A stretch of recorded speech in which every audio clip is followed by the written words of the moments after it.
Bonjour et bienvenue à Échangeurs de Turcotte, une émission où on parle d'enjeux importants pour les gens de la MRC. Maria Chapdelaine, aujourd'hui, on va parler de consentement. Oui, c'est important.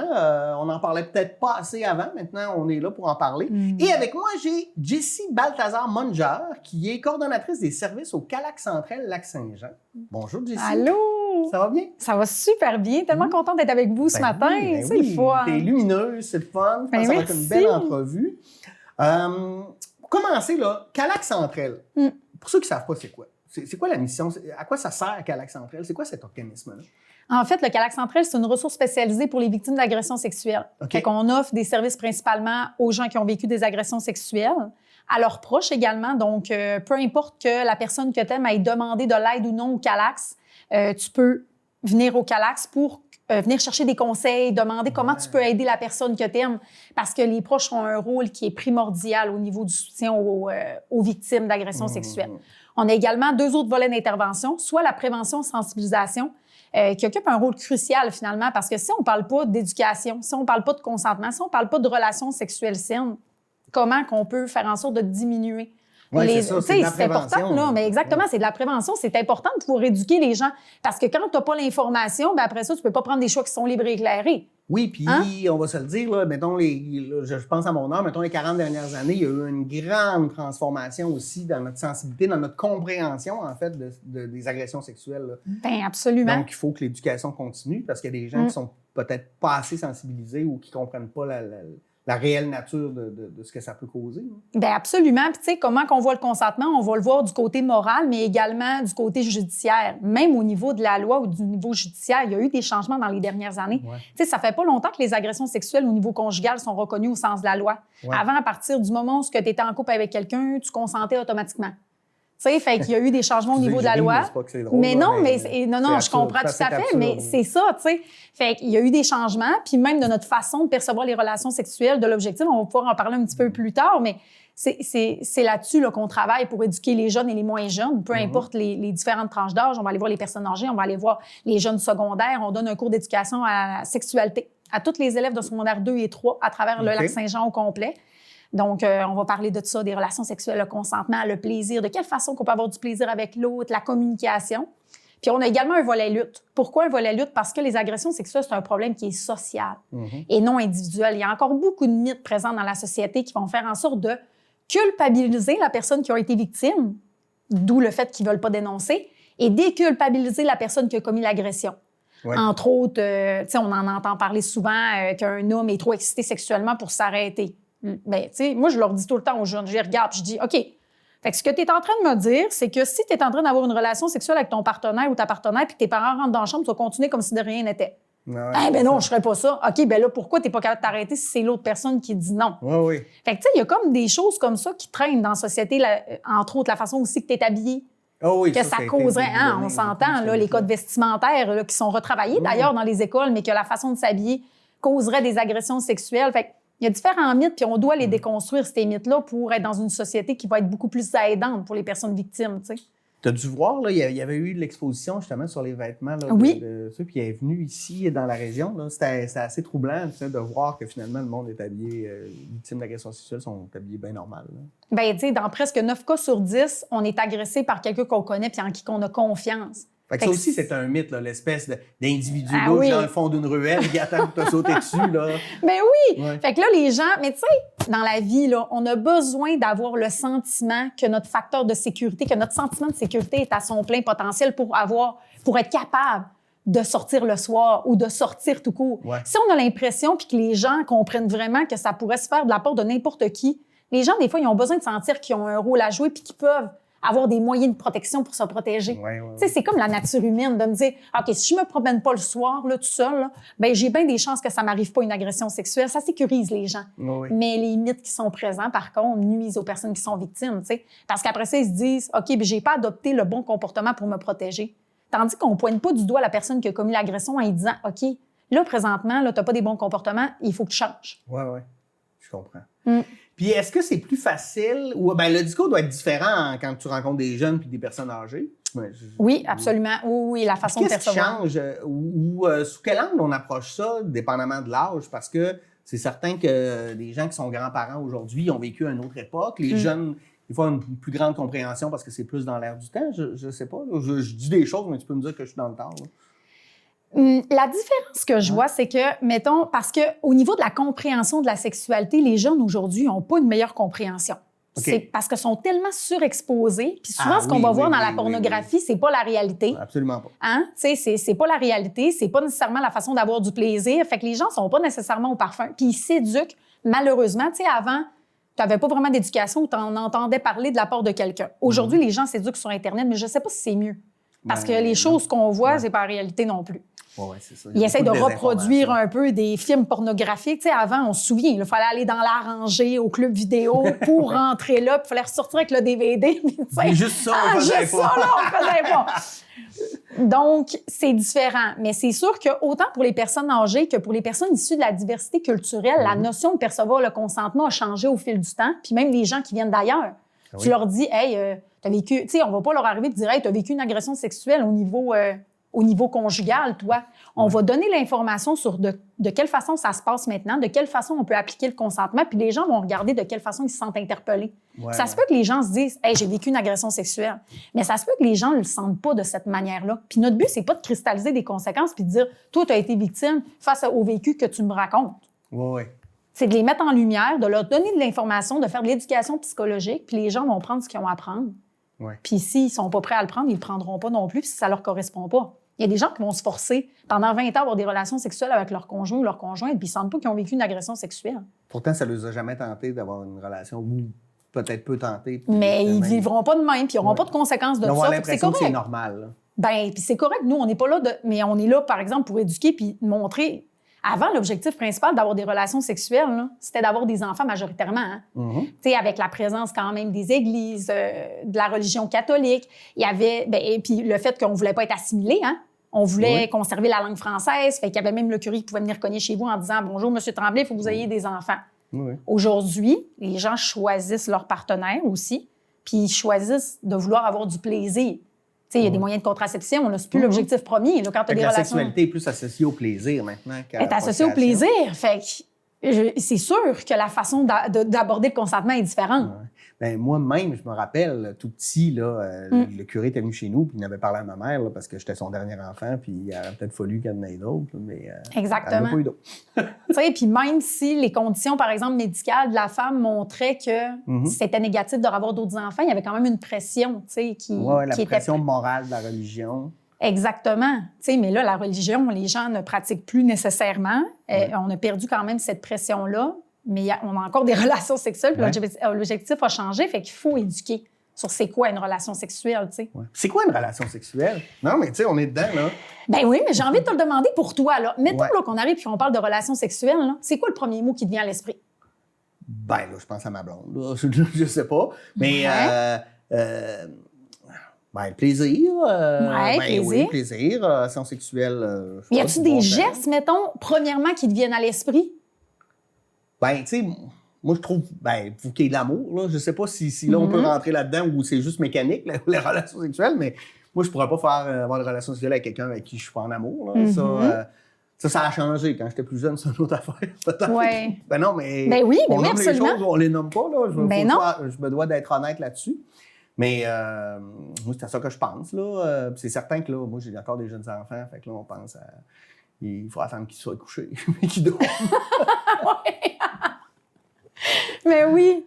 Mais tu sais, puis souvent, quand on va passer en relation sexuelle, les gens, on peut avoir 20 personnes dans la même pièce, mais les gens vont pas nécessairement penser à la même chose parce que ça va dépendre à tous et chacun. Puis je leur demande, on a-tu besoin? Bien, parce que quand j'arrive aux jeunes, je leur dis, c'est quoi une relation sexuelle? Premièrement, il y a comme une balle de foin qui passe. Là. Ils sont comme, OK, es-tu vraiment en train? Puis ça part fort. Là. C'est dans les 3 premières minutes de mon atelier. Parfait. Fait que là, ils me regardent en disant, c'est quoi qu'elle veut savoir? Mais moi, je veux pas qu'ils me disent ce que j'ai envie d'entendre. J'ai envie qu'ils me disent... Fait que là, je commence après ma barre. Est-ce qu'on a besoin d'être amoureux? Il y en a qui me disent oui, il y en a d'autres qui me disent non. Mais vous avez raison, les deux réponses sont bonnes. Absolument. Hein? On n'a pas besoin d'être amoureux. Est-ce que ça se fait à une personne, à 2 personnes? À 2 personnes, ça peut-tu se faire à plus? Ben oui. Ça peut-tu se faire à moins? Ben oui. Je peux avoir une relation sexuelle avec moi-même. Ben oui. Également, puis je dois me respecter dans mes limites aussi quand j'ai une relation avec moi-même. Fait que là, je leur dis, est-ce que ça prend en compte toujours les organes génitaux? Là, c'est là que le bas blesse. Parce que souvent, les gens, quand on leur parle de relations sexuelles, vont tout de suite penser à la pénétration. Oui, probablement. Puis, il faut être conscient de pourquoi on pense comme ça. OK? Parce que c'est notre histoire qui fait en sorte qu'on pense à la pénétration. Parce qu'avant, l'objectif premier d'avoir des relations sexuelles, c'était pour avoir des enfants. Oui, donc il fallait qu'il y ait pénétration. On n'avait pas d'enfants en mettant le doigt dans le nombril de quelqu'un. En tout cas, j'en ai jamais vu. D'habitude, c'était... Puis non seulement c'était par la pénétration, mais il fallait également que l'homme éjacule. Parce que sinon, il n'y aurait pas eu fécondation du spermatozoïde avec l'ovule. OK? Fait qu'encore là, aujourd'hui, souvent, la majeure partie des relations sexuelles se terminent quand?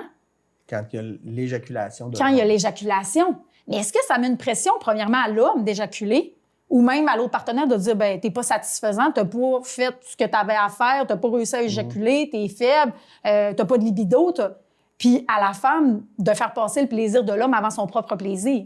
Tu sais, il faut garder en tête là, que le clitoris chez la femme a disparu des livres anatomiques, puis qui est revenu, je veux pas me tromper sur la date, là.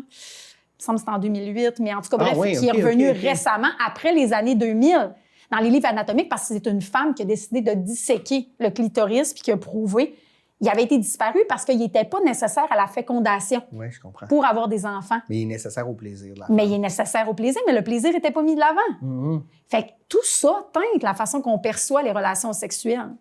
Parce qu'historiquement, le plaisir était associé un peu à la luxure, à tu sais, qui était un des péchés capitaux, c'est ça? Exactement. Fait qu'on faisait pas l'amour pour avoir du plaisir. Tu sais, il y en avait du plaisir, là. Il y en avait, on espère qu'il y en avait, mais c'était pas l'objectif premier. Ouais. Puis tu sais, il y avait même pas de moyen de contraception. Fait que quand tu décidais d'avoir une relation avec quelqu'un, il fallait que tu attendes que peut-être que...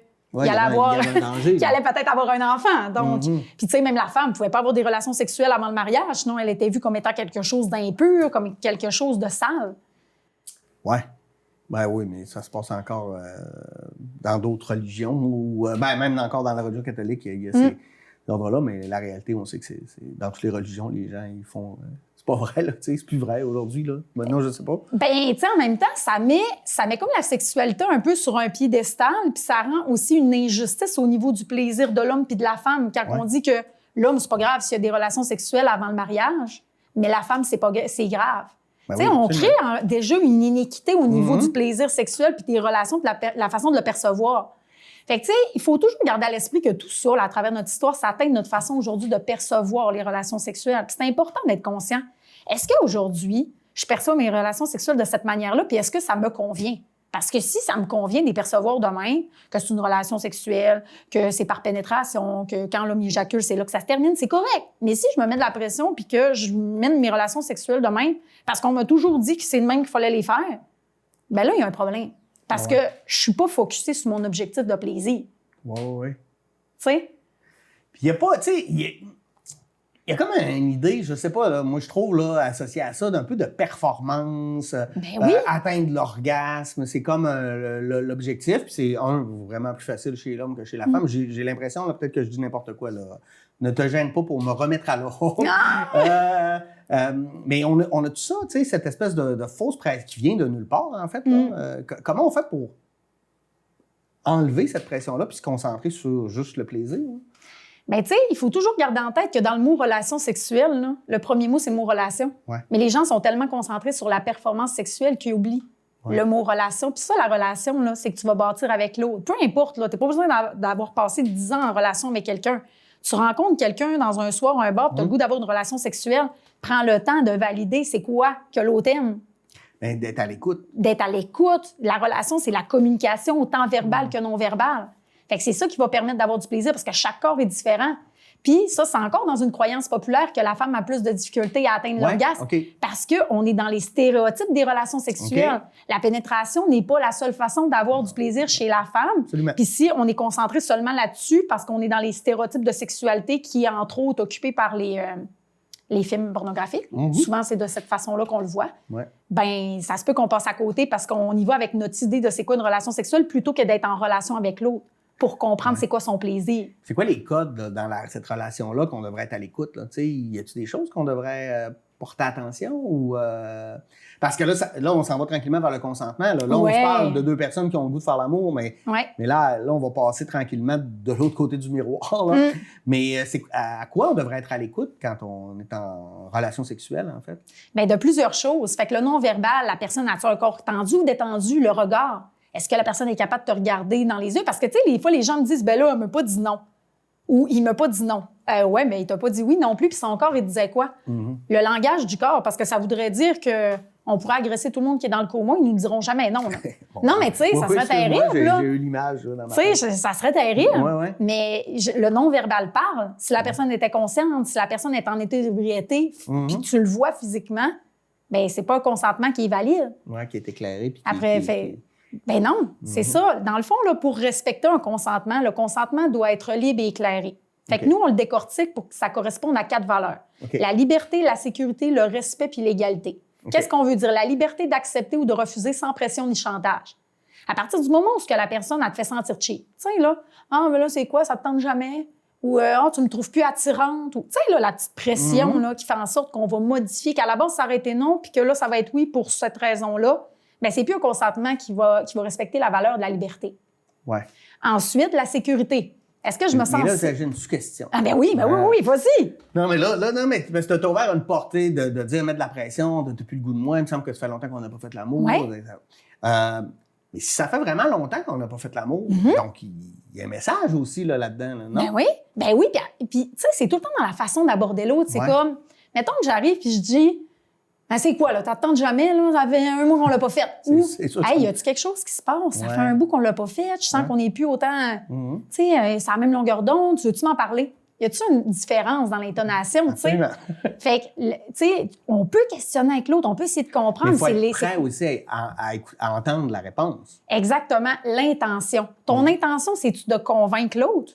Ou ton intention, c'est de comprendre l'autre. Si tes intentions sont de comprendre, tes questions vont toujours être dirigées de façon bienveillante. Si ton intention, c'est de convaincre ou de forcer l'autre, ça va être complètement différent, tu sais. Ouais, OK. Merci. Fait que là, liberté, c'était ça. On revient, excuse-moi. Là, mais non, je veux que tu continues à me poser des questions. C'est super intéressant. Deuxième valeur, la sécurité. Me sentir en sécurité avec l'autre, autant physique que psychologique. J'ai-tu peur de vivre de la violence physico-psychologique si jamais je réponds non? Puis que c'est, tu sais, le contrôle coercitif, là, c'est / le contrôle qui est fait dans une dynamique de violence conjugale. Mettons, la personne va répondre oui, mais c'est parce qu'elle a peur à des représailles. Puis quand on parle de violence conjugale, on parle pas nécessairement tout le temps d'un coup de poing, là. La violence, non. Elle se vit de plein de manières différentes. On est le contrôle, ça peut être au niveau social, au niveau financier, la violence psychologique, le fait de dénigrer l'autre. Puis tu sais, ça, le contrôle coercitif, c'est de plus en plus pris en considération au niveau judiciaire. Fait qu'ils vont le prendre en considération maintenant quand ils vont... que quelqu'un va aller porter plainte, tu sais, pourquoi qu'elle retire sa plainte, est-ce que finalement, pourquoi qu'elle change d'idée, pourquoi que des fois, il manque de cohérence dans les discours. Fait que tu sais, c'est vraiment quelque chose qui est de plus en plus pris en compte. Fait que c'est ça, la sécurité. Je me sens en sécurité physiquement, psychologiquement. Est-ce que je me sens en sécurité aussi dans l'endroit où j'ai mes relations sexuelles? Ça se peut, moi, ça me tente pas chez ma tante Ginette, là. Parce que j'ai peur de me faire surprendre, puis je me sens pas bien en sécurité. Avec que t'as peur que les enfants nous voient ou nous entendent. Exactement. Tu sais, ça se peut que dans un contexte, je fais ça, puis je trouve ça excitant. Tu sais, le fait de me faire surprendre, mais ça se peut que je trouve pas ça excitant pantoute, puis c'est d'être à la même place avec l'autre. Fait que l'idée, c'est un peu, ça me tente, j'ouvre une porte, puis j'attends de voir si l'autre a le goût de passer le seuil de la porte. Là. Ben oui, exactement. T'sais, on peut initier des comportements sexuels. T'sais, le but, c'est pas de... On s'en regarde dans le blanc des yeux, puis genre, ou si je touche la cuisse de quelqu'un, j'ai commis une agression sexuelle. Mais quand j'engage un comportement sexuel, j'attends de voir qu'est-ce que l'autre fait en retour. Tu sais, la loi du 80-20, là, je m'avance à 80 % puis j'attends que la personne fasse le dernier 20 % Tu sais, si je suis rendue en grimper sa personne, à la Frenchie à grande bouche, puis que la personne n'a pas bougé encore. Tu sais, on voit l'image, là. On respecte pas trop la loi du 80-20. Ouais, OK. Donc, sécurité, deuxième valeur. Parfait. Aussi, sécurité, est-ce que je me suis protégée contre les ITSS, grossesse non désirée? Oui. Ça, c'est important parce que souvent, ça aussi, on remet beaucoup ce fardeau-là chez les femmes, mais c'est les gars qu'il faut qu'ils se responsabilisent aussi. Là. Puis les deux, puis il y a des moyens de contraception disponibles aussi pour les femmes. Donc, le condom féminin. Fait que ça peut être accessible également. Puis aussi, c'est rendu criminel selon la loi si jamais on oblige quelqu'un à avoir une relation sexuelle sans moyen de contraception, sans condom. ou que je le retire à l'insu de la personne durant la relation sexuelle. Je peux plus faire ça, c'est rendu, c'est passible d'une condamnation ou des accusations criminelles. OK. Ouais. Parce que souvent, j'ai l'impression qu'il y a beaucoup de gars qui se disent « Ouais, mais là, t'as juste à prendre la pilule ou à faire ça », mais qui sont pas prêts à participer, même financièrement, à aider sa blonde ou sa conjointe à payer pour ça. Pour ça, parce que c'est quand même des frais aussi, là, tout ça. Puis ça y met encore la pression parce que moi, je veux pas mettre de condom, par exemple. Là. Bien, exactement. Puis tu sais, c'est quoi cette pression-là? Tu sais, je veux dire, il peut avoir la même notion de plaisir, puis ma pression que je mets à l'autre personne, bien, tu sais, finalement, ça fait en sorte que la personne, ça lui met de la pression. Parce que oui, je consentirais à avoir une relation sexuelle avec quelqu'un, mais je le consens dans un certain cadre. Donc, d'avoir un condom, un moyen de contraception. Ouais. Fait qu'à partir du moment où je force l'autre à avoir une relation sexuelle, oui, elle aurait peut-être consenti à la relation, mais peut-être pas sans condom. Si je le force, bien, c'est plus un consentement qui est libre et éclairé. Non, puis là, après ça, la personne, ça y amène un stress parce que là, elle ne voulait pas nécessairement ça. Fait que là, elle n'est pas dans le plaisir. Ben non, elle n'est pas dans le plaisir. Là, exactement. Là, OK, je comprends. Puis tu sais, ben non, c'est ça. Puis il y a des gens, tu sais, mettons, tu prends la pilule contraceptive, là, ça va te protéger contre les grossesses non désirées, mais je dis, il y a d'autres maladies là, qui peuvent être transmises sexuellement et par le sang là, que toi, tu as peut-être envie de mettre un condom parce que tu n'attends pas d'attraper ça. Ouais. Donc, c'est comme de prendre la décision pour l'autre. Oui, c'est un rapport de confiance, en fait, qu'il faut établir. Écoute, confiance. OK, sécurité. Donc, liberté, sécurité. Après ça, on a le respect. Fait que est-ce que je respecte la personne dans ses limites, sans pression du chantage? Parce que je peux dire oui, tu sais, une relation sexuelle, on en a parlé tantôt, on a parlé un peu de la pénétration, mais à partir du moment où je fais des choses à connotation sexuelle avec la personne, que ça soit des mots. Tu sais, les gens, des fois, ils me disent « des mots, c'est une relation sexuelle ». Ben écoute, il y a des mots que j'utilise dans un contexte de relation sexuelle que je n'utiliserais pas avec n'importe qui, là. Oui, puis à l'époque des textos, je pense qu'on est beaucoup aussi là-dedans. Là. Des fois, on se dira pas les affaires, on va se les écrire. Fait que ça a des sens, ça a un sens, ce mot-là. Puis c'est encore touché parce qu'à l'écrit, t'as pas le regard de la personne, t'as pas son non-verbal. Donc, c'est quoi l'intention réelle, là? Exactement. Puis il y a des gens qui entretiennent des relations à distance, qui vont arriver et qui vont décider de leur partager le fantasme à l'autre personne dans l'optique de l'exciter. Fait que, tu sais, quand on comprend que ça peut être une relation sexuelle, ben à l'inverse, je comprends qu'il faut que je demande le consentement puis que ça peut devenir une agression sexuelle. Ouais. Tu sais, le harcèlement sexuel, là, c'est une forme d'agression sexuelle. Donc, ça se peut que je dise oui à quelqu'un pour l'embrasser, mais ça veut pas dire que je suis prête à tout, là. Non, fait que de respecter la personne dans ses limites. Puis est-ce que ça va aussi dans le sens, mettons, on peut avoir une relation sexuelle avec une pénétration, mais ça veut pas dire que j'ai le goût de me faire attacher avec des menottes au plafond. Là. Exactement. Ouais. Absolument. C'est ça. OK. Fait que c'est dialogue, discussion, écoute, respect. Okay. Puis finalement, il y a l'égalité. Fait qu'est-ce qu'on est dans une relation qui est égalitaire? L'égalité comme légale aussi, il y a le tableau d'âge légal pour consentir.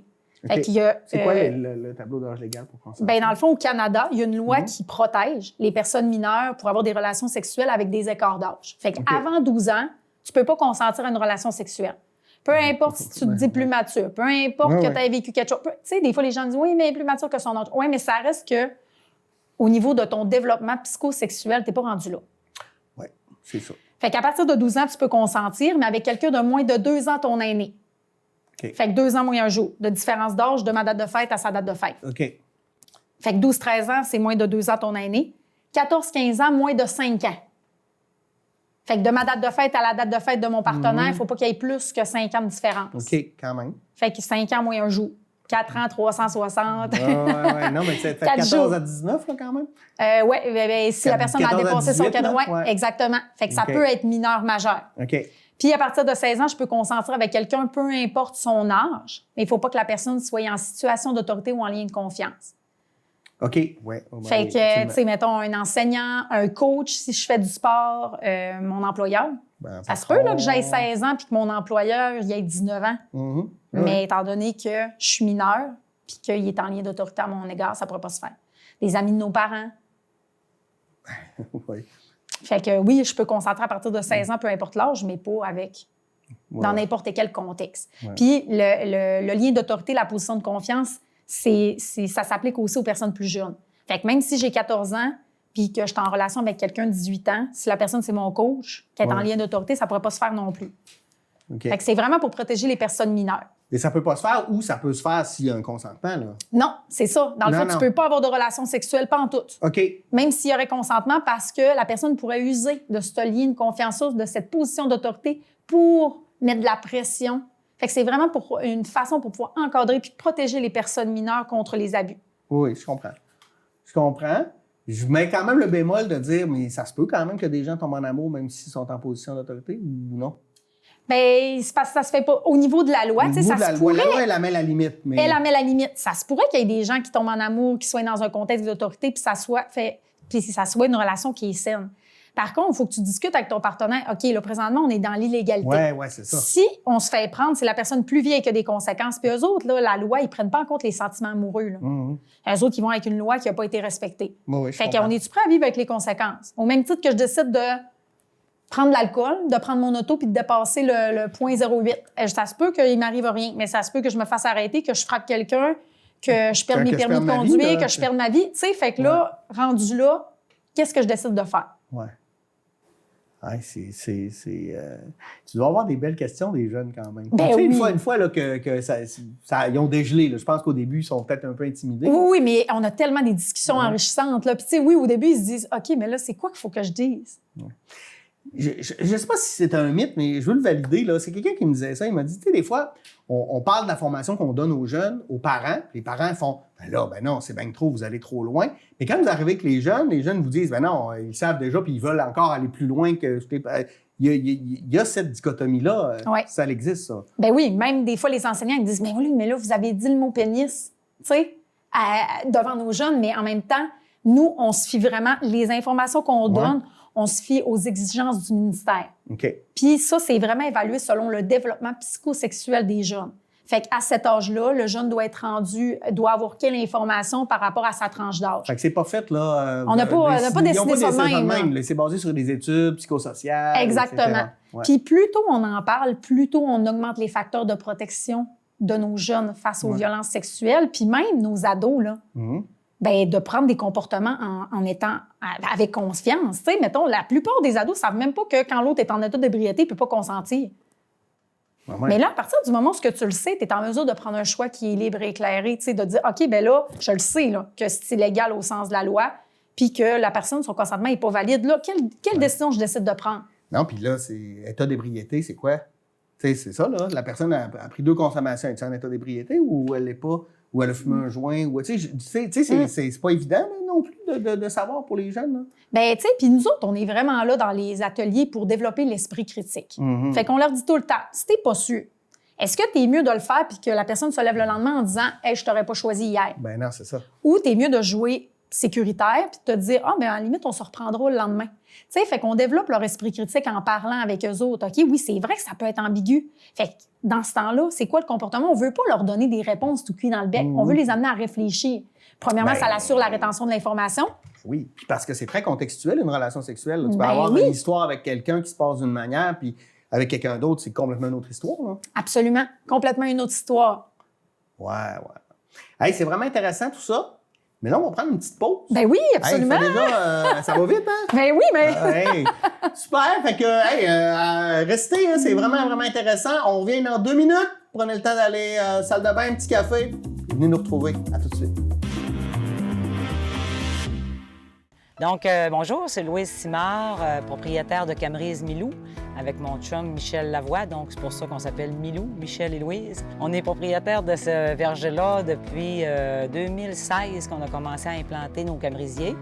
Puis, on a décidé de faire ce fruit-là parce que c'est un fruit nordique qui est super délicieux, puis qui est bon pour la santé. Puis, on les met dans les épiciers. Chez les épiciers, tous les épiciers du Saguenay-Lac-Saint-Jean présentement, là, on offre là, notre sac, notre emballage, là, Camerise congelée, Camerise Milou. Dans nous autres, l'achat local, là, on trouve que c'est comme, tu sais, quand on va souper ensemble, en famille, là, on sait qui est à côté de nous, on connaît chacune des personnes. Ben, moi, je trouve que quand, dans mon repas, j'ai un dessert avec des camerises de Milou, que j'ai du lait du fermier ou de l'agriculteur qui est proche de chez nous, que j'ai de la farine qui est proche de chez nous, je trouve que c'est comme un gros souper familial. C'est ça, moi, l'achat local. Je trouve que c'est plaisant, on connaît le monde qui ont produit ce qu'on mange, puis je trouve que c'est comme un gros souper de famille. Ça nous fait découvrir aussi notre milieu, parce que le Lac-Saint-Jean, là, des fois, on pense qu'on connaît tout notre Lac-Saint-Jean, mais on s'aperçoit de plus en plus qu'on ne connaît pas tout. Donc, ce qu'on fait, nous, pour favoriser l'achat local puis pour renchérir tout ça, on s'organise pour publiciser nos produits en valorisant la distance ou en favorisant ce qu'on peut offrir pour informer les gens, parce que souvent, on ne sait pas qu'est-ce qui peut s'offrir dans notre région. On s'investit aussi au niveau de la communauté pour, des fois, quand il y a des activités au village ou des choses comme ça, ou dans les écoles, là, on offre nos produits pour les faire découvrir aussi, parce que souvent, ça passe par la méconnaissance. Souvent, on ne connaît pas le produit, donc en faisant découvrir des choses en commanditant, bien, c'est plaisant de participer de cette façon-là. De plus en plus, on parle des produits locaux, hein? Fait que moi, là, maintenant, là, je cherche les logos. Donc, je sais que c'est un logo. Bon, OK, je cherche ce logo-là parce que je sais que c'est local. C'est-tu plus au Lac-Saint-Jean, plus au Québec, tu sais? Je m'en vais en grandissant, dans le fond, là. Fait que j'essaie toujours le plus possible, même si je paye un petit peu plus cher. Puis des fois, ils ont fait des recherches puis ils ont dit que c'était pas vraiment plus dispendieux parce que c'était local. Donc, moi, ce que je tiens à vous dire par rapport à l'achat local, c'est cherchez les logos, cherchez qu'est-ce qu'il y a autour de vous, découvrez des nouveaux produits, découvrez des nouveaux producteurs, découvrez des nouveaux environnements, puis vous allez être surpris de voir tout ce qu'il y a autour de nous. Donc, l'achat local, c'est vraiment un gros plus pour nous.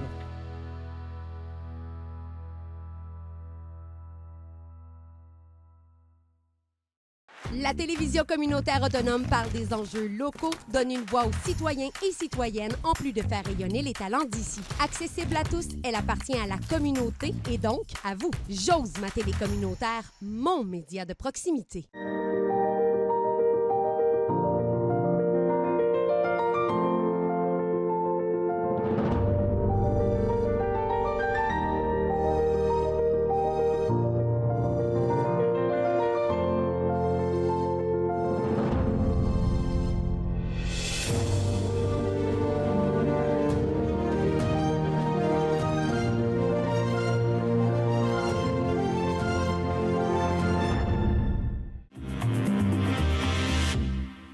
On est de retour. Je vous rappelle qu'on parle de consentement avec Jessie Balthazar-Munger, qui est coordonnatrice des services au Calac Central Lac-Saint-Jean. Bon, moi, je suis un parent. Oui. Bon, j'ai des enfants 9, 12, 17. Comment on aborde ça? Parce qu'on veut le meilleur pour nos enfants. On veut qu'ils s'épanouissent aussi à travers la sexualité. À 17 ans, bon, j'ai des discussions qui sont peut-être plus probantes qu'avec ma fille de 12 ans, mais tu sens qu'elle a de l'intérêt, qu'elle a une curiosité. Puis le petit de 9 ans qui est là, lui, il écoute, puis il comprend pas trop, puis il pose des questions. Comment on interagit? Est-ce qu'on les prend chacun à part pour en parler? Est-ce qu'on fait des discussions de famille? Y a-t-il une recette secrète? Ou pas pantoute, c'est du cas par cas, puis c'est le contexte qui nous amène à choisir, là. Beaucoup de questions dans ma question. Ben oui, on va essayer de les prendre un à un, puis si jamais j'en oublie, tu me feras un rappel. Parfait. Ben, premièrement, c'est sûr qu'il y a un développement psychosexuel. T'sais, on ne parlera pas nécessairement de pénétration avec un enfant de 9 ans. Mm-hmm. Par contre, dès la plus jeune âge, je veux dire, dès la naissance de l'enfant, il y a certaines choses qu'on peut faire dans l'optique que ça va pouvoir aider à la prévention des agressions sexuelles. Mm-hmm. Puis, tu sais, oui, on n'est pas à l'abri que quelqu'un, finalement, décide de commettre une agression sexuelle sur nos enfants. Par contre, si on utilise les bons mots, l'enfant va être en mesure de pouvoir nous les nommer. Puis comme parents, on est un facteur de protection incroyable pour nos enfants. Fait qu'à partir de la plus jeune âge, le fait, tu sais, des fois, j'entendais des ados me dire le mot burritos parler de leur pénis. Non, les organes génitaux, ils ont un mot. Puis si je parle de burritos à mon enfant, bien, ça se peut qu'à un moment donné, il me dise, il y a quelqu'un qui a touché mon burritos, puis que je comprenne pas qu'il parle de son pénis, puis qu'il va vivre des agressions sexuelles pendant des années parce que j'ai utilisé les mauvais mots. Tu sais? Puis quand on utilise d'autres mots, ça induit aussi à l'enfant que la sexualité, ça doit être gênant. Que ça doit être tabou. Comme si on voulait cacher quelque chose. Comme si on voulait cacher quelque chose. Fait que le fait de n'en parler sans tabou, déjà dès la plus jeune âge, avec les vrais mots, ça fait en sorte que ça l'induit à l'enfant indirectement. Hey, c'est quelque chose qu'on peut parler ici. Oui. Puis si on n'est pas sûr, par exemple... Ça crée de la confiance. Ça crée de la confiance. Puis tu sais, il faut toujours garder en tête là, que ça se peut que des questions viennent de notre enfant de 9 ans, puis qu'on se dise, mais pourquoi tu as ces questions-là? Parce qu'eux autres aussi sont en contact avec d'autres enfants, mais c'est d'accueillir. Puis si jamais on ne sait pas c'est quoi la bonne réponse à donner parce qu'on est pris un peu au dépourvu, de dire, hey, écoute, je vais aller chercher l'information. Ouais. Je vais aller chercher l'information, puis c'est vraiment pertinent, la question que tu te poses. Fait que de ne pas faire « Oh, mais là, je sais pas trop », puis d'avoir de l'air mal à l'aise, parce que ça se peut que ça nous provoque un malaise. Mais de dire « Hey, écoute, tu me prends au dépourvu, mais pour vrai, c'est vraiment merci de t'interroger », puis fait que de garder le dialogue ouvert, la discussion ouverte, peu importe le sujet qui va être abordé. Ouais. OK? Puis, ben, de le demander aux jeunes, mettons qu'ils nous posent une question, là. Ben, est-ce que tu aurais voulu qu'on en parle en privé? Est-ce que tu préfères qu'on en parle tu sais, ça te va si on est dans le salon? Fait que d'ouvrir le dialogue puis de laisser l'opportunité aux jeunes de pouvoir nommer de quelle façon qu'ils veulent que ça se fasse. Ouais, pas juste de leur parler, mais surtout de les écouter. Parce que moi, j'en vois beaucoup de personnes qui font « Bon, viens, puis là, ils leur disent le sens de la vie, mais ils n'ont aucune écoute sur ce que la personne vit, là. » Exactement, tu sais, puis on peut avoir un discours qui est complètement ouvert en disant ben, t'as-tu des questions par rapport à la sexualité? Est-ce que tu sais c'est quoi la sexualité? Puis tu sais, même nos enfants en plus jeune âge, là, sans parler de sexualité qui comprend les organes génitaux, mais de dire, OK, si quelqu'un donne un câlin puis qui dit non, fait que d'apprendre les notions de consentement qui vont être transférables au niveau de la sexualité rendue à l'âge adulte. Puis ça, tu peux le faire là, à partir du début de la conscience de l'enfant, à partir d'1 an, 2 ans. Même de forcer un enfant à donner un câlin ou un bisou à quelqu'un contre son gré, déjà à la plus jeune âge, on écrase un peu la notion du consentement. Ben oui, si tu apprends, ben moi, pour c'est avoir ça. habité à l'étranger, il y a des cultures où c'est culturel, là. Ben on oui. rentre quelque part, tout le monde doit s'embrasser, puis quand tu se donner 2 becs, puis quand il y a des enfants, ça va, fait le tour avec plein de monde que tu connais pas, faut que tu leur donnes des... Ben écoute... Puis même ici, là, ouais. c'était quelque chose qui faisait partie, je me souviens, moi, mes parents, c'était pas des mauvais parents, mais on dit merci, on donne un câlin, on donne un bisou. Puis 2 fois, ça me convenait, mais d'autres fois, j'aurais peut-être fait, mon oncle que j'ai pas vu, ça fait 5 ans, peut-être pas. Hein? Peut-être pas. Fait mais c'était culturel aussi chez nous. Ouais. Mais c'est de cette façon-là qu'on induit le consentement dès la plus jeune âge. Puis à partir du moment où les gens intègrent bien, les jeunes ou les moins jeunes intègrent bien la notion de consentement, ils vont savoir faire la différence entre une relation sexuelle puis une agression sexuelle. Ça va être transférable. Oui, OK. Puis si nos enfants nous parlent de quelque chose, parce qu'on a des émotions de nos propres paradigmes comme parents, puis ça vient nous choquer ou nous brusquer dans nos valeurs. Mais ça reste sa vie. Mon enfant, il ne m'appartient pas. Là. Moi, je suis là pour le guider, donner les meilleurs outils possibles, mais je pense qu'il faut se sortir de... Y a-tu des trucs pour améliorer notre écoute des fois quand il y a quelque chose qui vient nous brusquer, plutôt que d'être dans la non, ou d'être fâché, ou d'être...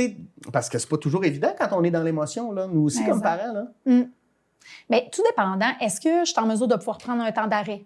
Est-ce que je peux dire, hey, merci de me l'avoir partagé, j'aurais besoin d'aller mettre une brassée, d'aller me prendre un verre d'eau, fait que de reconnaître présentement que je suis pas la meilleure personne pour pouvoir l'accompagner, mais que le moment, il peut se reproduire plus tard. Des fois, on est comme, OK, il faut que je règle ça tout de suite. Oui, mais est-ce que je me sens disposée? Même chose si mon enfant décide de vouloir me poser une question par rapport à la sexualité, puis je suis vraiment occupée, je suis dans le jus du souper, puis que là, je veux répondre vraiment, bien, de reconnaître que ce n'est pas le bon moment.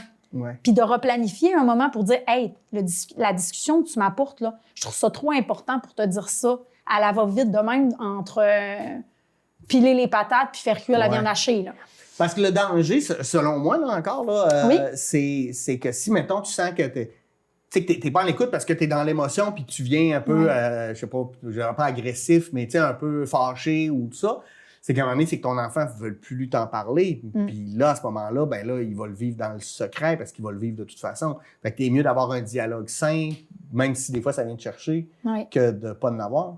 Si je me trompe-tu? Bien, puis d'aller voir c'est quoi qui me vient me chercher.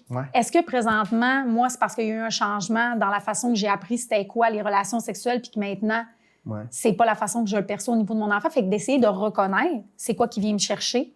Puis, des fois, on est 2 dans un couple. Hein? Fait que, tu sais, peut-être que ça sera pas moi la meilleure personne qui va recevoir ça.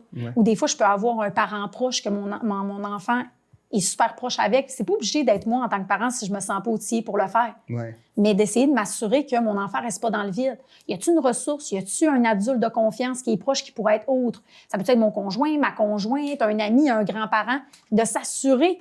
Nous, on est là en tant que parents pour s'assurer que le besoin de notre enfant va être répondu par rapport à ces questions, mais on n'est pas obligé de répondre à toutes ces questions. Moi, si j'ai une dent qui est fêlée, là, je vais aller chez le dentiste. Là, c'est pas mon parent qui va me le réparer. C'est la même chose pour l'éducation à la sexualité. Fait que de reconnaître que nous, en tant que parents, on a nos limites, mais juste de s'assurer que le besoin va être répondu quand même. C'est souvent, je pense, comment je pourrais dire ça, dans ce qu'on connaît pas. Tu sais, la peur en est beaucoup de l'ignorance, là. Mais oui! Fois, mais on sait pas. Puis là, je veux t'amener là à, par exemple, parce que les relations sexuelles, tu sais, on parlait beaucoup de pénétration, mais il y a aussi des relations homosexuelles aussi qui peuvent se développer. Puis comme parents, quand on est d'une autre époque, des fois, peut-être que ça peut venir nous brusquer, nous chercher.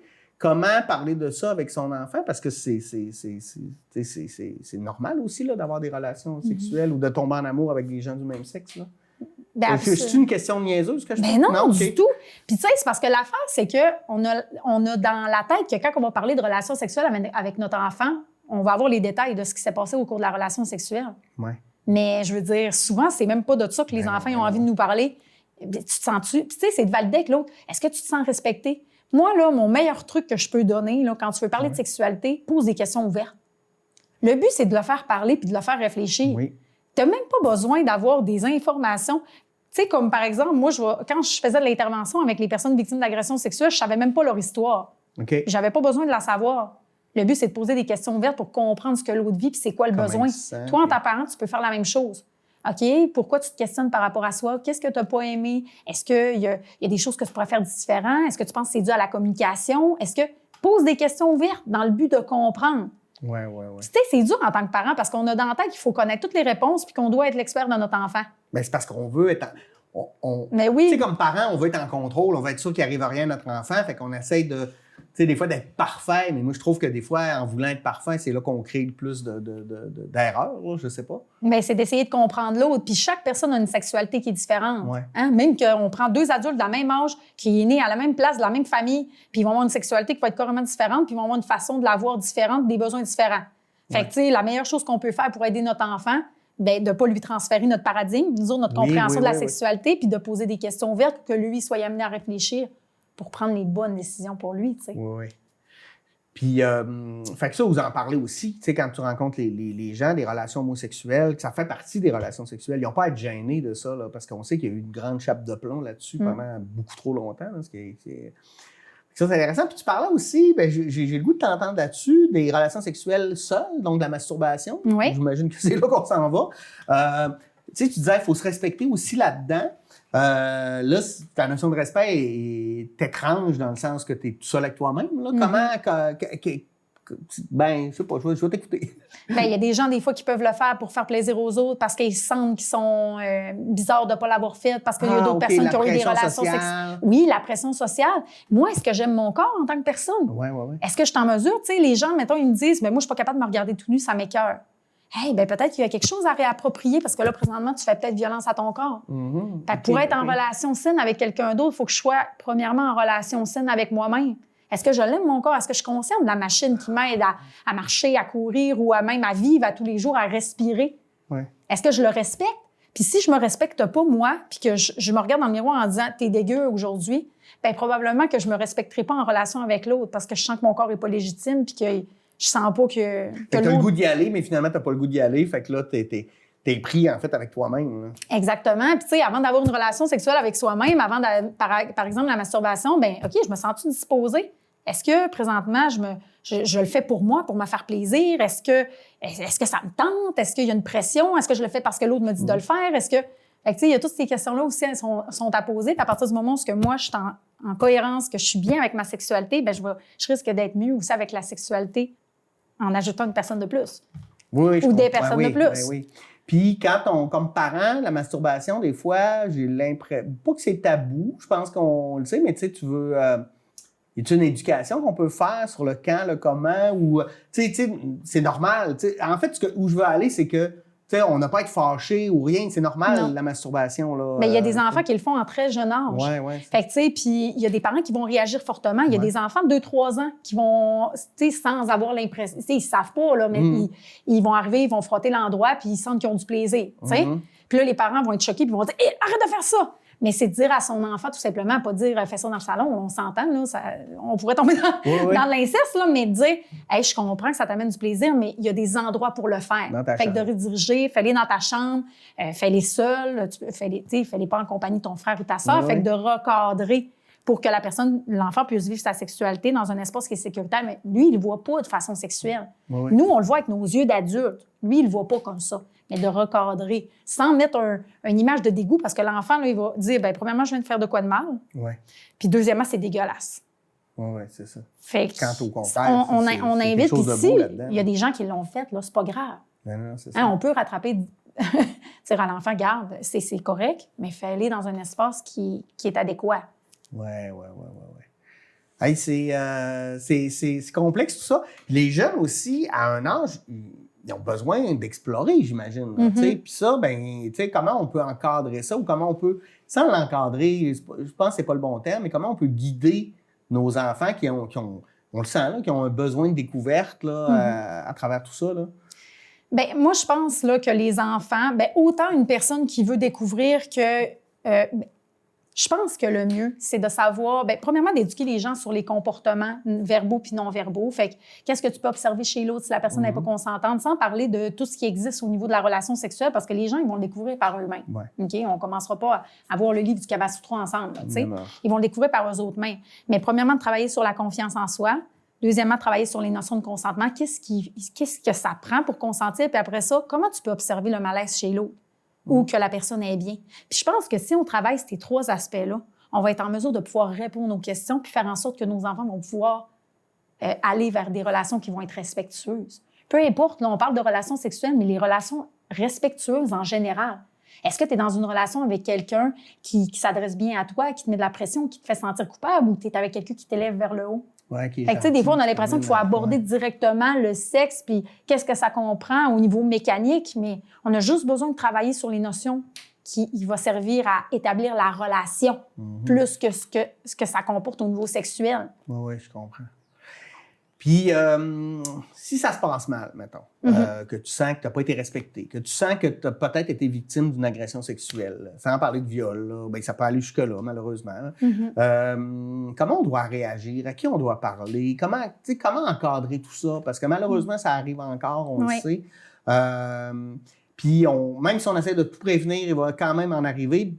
Mais au moment où ça arrive, comment on doit réagir? Autant si ça nous arrive personnellement que comme parent, là, je parle beaucoup d'être parent, peut-être que je suis parent, puis ça m'amène des questions. Tu sais, qu'est-ce qu'on fait quand on arrive là? Bien, avant, je disais, parle-en à quelqu'un en qui tu as confiance. OK. Maintenant, je dis, parle-en à quelqu'un en qui tu as confiance jusqu'à ce que quelqu'un t'entende et t'écoute et te soutienne.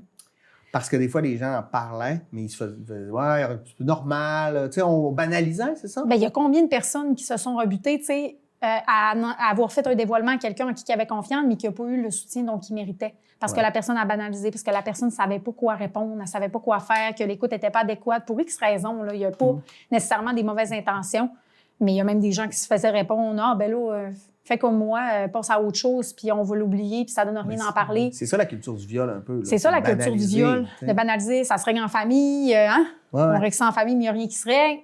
Fait que, tu sais, parle-en jusqu'à ce que quelqu'un t'écoute, puis que ça soit bénéfique pour toi. Fait que peu importe, puis de cibler la personne en qui tu as confiance. Fait que oui, ça peut être un organisme communautaire comme le CALAX. Autant si t'es un parent que si t'es un jeune femme et adolescente de 14 ans et plus comment, qui a maintenant, vécu. je pourrais appeler pour que vous m'outillez à réagir à ces situations-là? Exactement. Parce que, tu sais, nos services sont disponibles aux femmes et adolescentes de 14 ans et plus qui ont vécu une agression sexuelle. Par contre, si t'es un proche, peu importe c'est qui ton enfant, puis à quel sexe il s'attribue ou il a quel âge, tu peux venir en tant que parent au CALAX pour qu'on puisse t'aider puis tout y est pour aider ton jeune. Parce que c'est important que le proche réagisse correctement ou adéquatement. Oui. On va le voir là, au niveau des ados particulièrement parce que souvent, les parents ils ont une place centrale. Un parent qui va avoir été bienveillant, parce que, tu sais, on ne peut pas protéger nos enfants de tout, même si on souhaiterait. Mais ça nous rassure en tant que parents de nous dire qu'on peut faire des choses pour protéger nos enfants, mais ce n'est pas toujours le cas, tu sais. Mais, tu sais, on le voit vraiment la différence entre, mettons, un parent qui a été super bienveillant, qui a été accueillant avec son jeune. Bien, des fois, le jeune, il n'y aura presque pas de conséquences. Mais au contraire, un parent qui n'est pas mal intentionné, mais des fois, en tant que parent, on est... Tu sais, notre mission en tant que parent, c'est de protéger nos enfants. Hein? Fait que s'il arrive quelque chose à nos enfants, on a l'impression qu'on a échoué à quelque chose. Même si c'est pas de notre faute. Même s'ils sont rendus adultes ou... Même si c'est pas de notre faute. Fait que là, ça peut amener à certains parents de restreindre l'enfant, de l'empêcher de sortir. Fait que là, l'enfant, non seulement il a vécu une agression sexuelle, mais il y a une perte de pouvoir sur sa vie parce que là, il est empêché de faire plein d'affaires. Fait que nous autres, de pouvoir aider les parents à, oui, répondre à leurs besoins, qui est de soutenir leur enfant, d'établir un cadre de protection, mais pas en brimant l'enfant non plus. Ouais. Parce que là, sinon, tu es comme en double victimisation. Tu sais, oui, j'ai vécu une agression sexuelle, puis en plus, je m'empêche de sortir, puis je peux plus rien faire. Puis, tu sais, il y en a qu'il faut qu'ils se font changer d'école pour pas être dans la même école que... Tu sais, là, finalement, c'est lui qui est puni. Ben, c'est lui qui est puni, puis c'est lui qui a vécu une agression sexuelle. Ça n'a pas de sens. Fait que nous autres, on est là pour accompagner les parents, justement, pour des comportements qui sont appropriés, puis les faire ventiler, parce que ça se peut que les parents, des fois, là, ils ressentent de la colère face à ce qui s'est passé. Ben, c'est rien que normal. Mais des fois, de le nommer à l'enfant lors d'un dévoilement, c'est pas adéquat. Oui, OK, je comprends. Fait qu'ils peuvent nous appeler pour ventiler aussi. C'est possible. Ouais. Puis là, il nous reste moins de 10 minutes, là, fait que je veux absolument parler aussi des parce qu'on parle beaucoup des jeunes, c'est normal, je pense que c'est très important parce que c'est l'âge où tu apprends tout ça. Oui. Mais je veux parler des bonhommes, là, des adultes, des affaires, parce que ça aussi, ça a changé, tu sais. Il y a, on voit là, des fois là, des relents de masculinité toxique, là, je vais nommer ça de même, là, mais tu sais, plutôt des gens qui sont d'une autre époque puis qui vont justement banaliser ou valoriser que dans mon temps, comment on parle à ces gens-là? Comment on leur explique qu'on est rendu ailleurs puis que non, ça se fait plus, tu sais, puis que... C'est une grosse question, là. Oui, puis c'est un pas à la fois, puis c'est de voir la personne a-tu de l'ouverture au dialogue? Ouais. Tu sais, des fois, est-ce que moi, je mets de... Tu sais, nous autres, on va faire de la prévention au niveau de tout le monde. Je suis déjà montée au kilomètre 130 quelques de produits ferrociers résolus dans le coin passé d'Olbeau, là. C'était à 1h30 de route pour aller parler avec les gars, parce qu'il y avait les gars et 2 filles. Ouais. Là, c'était quoi le consentement? OK. Puis on a été reçus, là. Il était incroyable, tu sais. Fait que je pense que tout le monde doit avoir de l'éducation.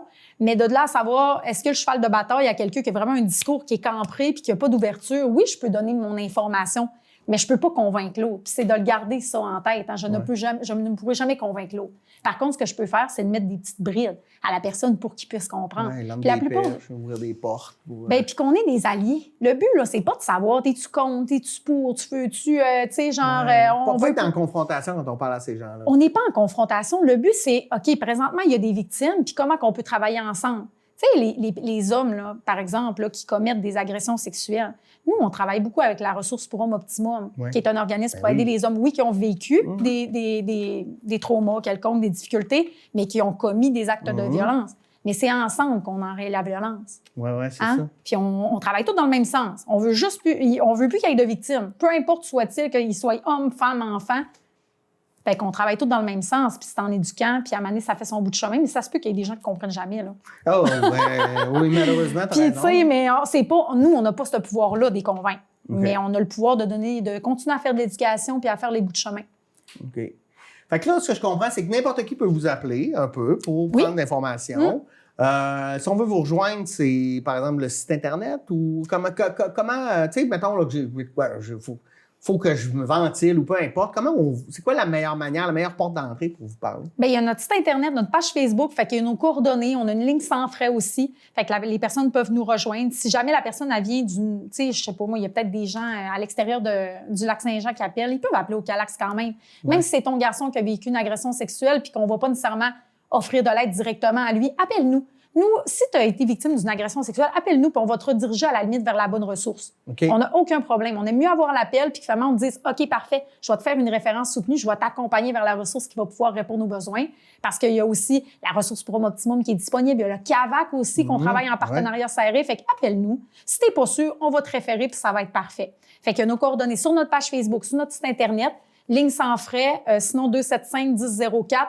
Tu vas pouvoir être dirigé là, vers le bon numéro de poste. Et il y a des gens qui sont peut-être gênés ou qui n'osent pas. Est-ce que c'est anonyme quand on vous appelle? Ou est-ce que ça peut l'être? C'est nous qui décidons? Ou, oui, absolument. Vous pouvez appeler juste pour prendre l'information. Sinon, il y a la ligne aussi 1-800 violence. C'est la ligne violence sexuelle. Fait qu'on peut appeler directement, marquer sur le site Internet ligne d'écoute pour violence sexuelle. Puis ça, tu peux simplement appeler pour ventiler, parler à tout. Tu sais, c'est 24/7. Okay. Fait que, ça peut être super intéressant, mais sinon, tu peux appeler également au Calax, puis de faire ça de façon anonyme. Nous, on n'est pas obligé. On peut offrir de l'aide téléphonique, tout simplement. À quelqu'un qui ne sait pas, qui a peur, il peut vous appeler, juste se faire dire quoi faire ou qu'est-ce les possibilités, en fait, là? Bien, il y a des gens, des fois, qui vont nous appeler 3-4 fois. Ils sont pas prêts encore à faire des demandes d'aide, puis ils veulent juste appeler, savoir qu'est-ce qui se passe, parler. Ça serait quoi le suivi, parler, puis c'est parfait. On accueille ça. Parce que on a l'impression, quand on voit les procès pour viol ou des affaires comme ça, que si on dénonce, on embarque dans quelque chose de gros, de grand, puis où on va perdre le contrôle, puis que ça va être nous qui va être mis à, qui va être mis à l'avant-plan, puis on n'a pas nécessairement le goût de ça, là. Est-ce que je me trompe ou on est capable de faire ça autrement? Ben oui, absolument, parce qu'il y a deux choses différentes. Il y a dévoiler et dénoncer. Okay. Dévoiler, c'est en parler avec quelqu'un en qui tu as confiance. Okay. Dénoncer, c'est porter plainte à la police. Okay. Nous, au Calax, tu n'es pas obligé de porter plainte à la police pour demander des services. Okay. Puis nous, on ne va pas te dire il faut vraiment que tu portes plainte. Okay, nous, on va te présenter c'est quoi les pour, les contre, qu'est-ce que tu vas vivre, c'est quoi le processus, c'est quoi les étapes, puis la personne va décider pour elle selon ses besoins. Il n'y a pas d'obligation. À moins que la personne soit mineure, on n'aura pas le choix de faire un signalement à protection de la jeunesse. Mais encore là, la personne, le jeune, il a l'opportunité de décider c'est quoi les informations puis s'il désire continuer la plainte. S'il ne partage pas son histoire à la police lors de l'enquête, il n'y aura pas de... Il n'y aura pas de dossier, il n'y aura pas de procès, il n'y aura rien. Il n'y aura pas de dépôt de plainte. Fait que ça, les personnes ont ce pouvoir-là. Puis nous, peu importe, il y a des gens, là, la plupart de notre clientèle ne portait pas plainte. Là, maintenant, ça a un petit peu changé, je te dirais. Là. Mais... Parce qu'on sent aussi peut-être que les plaintes, maintenant, qu'on punit des gens. Pour vrai, tu sais, je pense que pendant longtemps, on avait l'impression que ça servait à rien ou qu'on n'était pas trop sérieux quand on allait voir la police ou des choses comme ça. Je pense que c'était comme ça, puis je pense que ça a changé aussi beaucoup depuis le temps. Oui, il y a eu des changements. Il y a eu des tribunaux spécialisés aussi qui ont été mis en place. Actuellement, dans la région, c'est seulement pour le côté violence conjugale, mais violence sexuelle va s'en venir. Fait que ça fait en sorte qu'il y a des accommodements qui sont mis en place là, au niveau des personnes victimes. Entre autres, le témoignage maintenant est davantage filmé parce que sinon, avant, il était pris par papier par l'enquêteur ou le policier, mais tu sais, c'était place à interprétation. Là, quand il est filmé, tu as vraiment les mots de ce qui ont été utilisés. Fait que nous, on peut préparer à ces étapes-là, mais il n'y a vraiment aucune obligation. Puis, il faut toujours garder à l'esprit que c'est toujours possible de porter plainte. Tu peux porter plainte après 30 ans, 40 ans. Il n'y a pas d'urgence à le faire. Il faut se sentir prêt, il faut se sentir en mesure. Puis, tu sais, il y a des gens qui porteront jamais plainte, puis ils vont passer à travers l'agression sexuelle. C'est pas tributaire de si t'es fort ou t'es pas fort, ou si tu vas t'en sortir ou non. C'est des choix par rapport au processus, puis c'est quoi tes besoins. Fait qu'il y a aucune obligation. Wow! Ouais. Merci beaucoup. Ben, merci à toi. Merci. Ben oui, merci aussi d'avoir été avec nous. Je vous rappelle qu'on a parlé de consentement avec Jessie Balthazar Munger, qui est coordonnatrice des services au Calax Centrel, le Lac-Saint-Jean. Fait que, écoute, merci. On a appris plein de choses. J'ai vraiment adoré ça. Ça a passé, écoute, comme ça. Merci aussi à vous d'avoir été des nôtres. Nous, on se dit à la semaine prochaine pour une nouvelle édition d'Échangeurs Turcotte. Bonne semaine.